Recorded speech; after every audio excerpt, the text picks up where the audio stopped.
Over the past decade, working with over 1,000 students and families, the question I get asked the most is, what the heck do I do? How do I discover what my academic and professional path is? So let me break that down for you, how we do it here at Athena. Number one, the question I love to ask students when I meet them first is, what is your ideal life at the age of 30?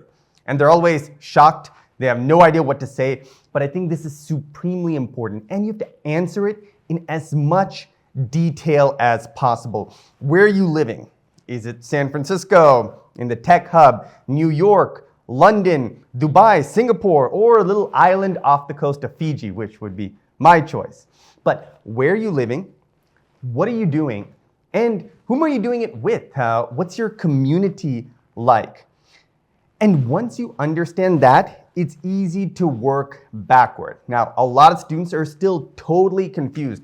What should I do? How do I determine what my ideal life at the age of 30 would be? Now, for that, one of the best frameworks is Ikigai. This is a Japanese concept that means reason for being. How do you determine your Ikigai? That is the intersection of 4 circles. Number 1, what are you really good at, right? What was inborn? What are the things that you were doing when you were a little boy or girl, right? Was it Lego? Was it dancing? Your talent. Number 2, your passion. What do you really enjoy doing? And that could be similar or different from what you're naturally good at. Number 3, what makes money? I know this is something that parents are really concerned about, and it's important. A lot of you kids, your parents have provided you with a lot, and they want you to stand on your own 2 feet, so you do have to think about what drives your economic engine. And finally, number 4, what does the world need? How can you contribute? And often those 2 are connected, because the way you drive your economic engine is by giving the world something it needs. Now, I think the secret is you can find your Ikigai in anything. The example I love to give, and virtually every Athena mom I've met knows who Dolly Jen is. Dolly Jen is a world-renowned sari draper. Now imagine the conversation Miss Jen had with her mom at the age of 10. I want to be a world-renowned sari draper, right? That wasn't even a career back then, but now she's working with celebrities and she is recognized for her efforts. Another example is Bobby Badfingers. I saw him on an episode of America's Got Talent once upon a time, and he is a professional finger snapper. Now, am I saying that you have to be a sari draper or a finger snapper?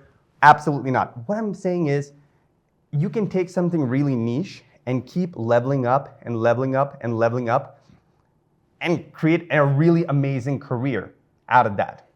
Okay, so one warning is most people do the opposite of this. Most people, especially in India and in the Indian diaspora, they're like, oh, what are my peers doing? What are my cousins doing? What are my seniors in high school doing? And they copy that and they stack their resume. If I could tell you one thing, it's don't stack your resume. If you think about the best resumes in the world, think about Malala. When she applied to US universities and UK universities, her activity list had one item. I won the Nobel Peace Prize. Now, I understand not everyone can win the Nobel Peace Prize, but the ideal activity list is similar to that. It has one thing that is so amazing. There's one thing that you know or you do better than anyone else in your country. And Ikigai is a way to identify what that can be.